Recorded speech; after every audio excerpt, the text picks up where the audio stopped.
ကောင်လေးကကိုတင်ပေါင်ကိုရိုက်ခွဲပစ်လိုက်တယ်ဒါဟာသူ့ရဲ့နှစ်ဆက်တဲ့ချိန်မြောက်ထွက်ပြေးဖို့စ조사မှုပဲအရင်ဆုံးသူကသူ့ရဲ့ညက်ဖက်နှက်ကိုမြဲနေအောင်တိတ်နဲ့ပတ်လိုက်ပြီးကြောနောက်မှာတော့နံပါတ်နှစ်ဆက်တဲ့လို့ရေးထားတဲ့တက်သားချောင်းလေးတစ်ခုကိုဝတ်ထားလိုက်တဲ့အပြင်ကိုခြေလန်းလိုက်တာနဲ့အမျိုးသမီးအဆောင်တစ်ယောက်ကသူ့ကိုမြင်သွားပြီးလမ်းနာပေမဲ့သူကတော့အချိန်မလျှော့ဘူးခြံစည်းရိုးစီအမြန်ပြေးပြီးကြော်တက်သွားတာစက္ကန့်ပိုင်းတွင်းမှာပဲတောထဲကိုပျောက်ကွယ်သွားတော့တာပဲ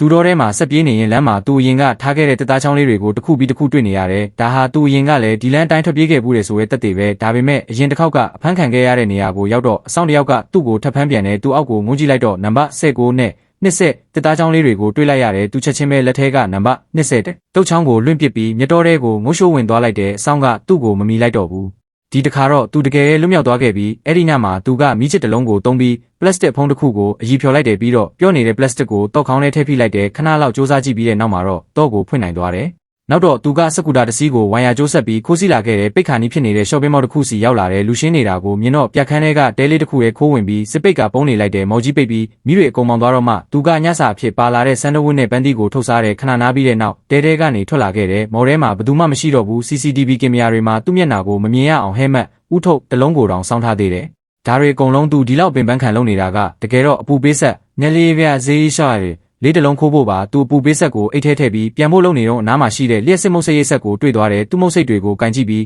ဒါလေးလဲသုံးလို့ရနိုင်တယ်ဆိုပြီးဓာတ်နဲ့ဖြတ်ယူဖို့စူးစမ်းလိုက်တယ်အဲ့ဒီမှာပဲဆိုင်ကအချက်ပေးကောင်းလောင်းထည့်ရင်မြည်သွားတော့ပါပဲသူချက်ချင်းပြေးပြီးစကူတာကိုဝိုင်ယာဆက်ကမောင်းပြေးပေမဲ့လုံခြုံရေးတွေကတော့သူ့နောက်ကိုလိုက်လာကြပါပြီ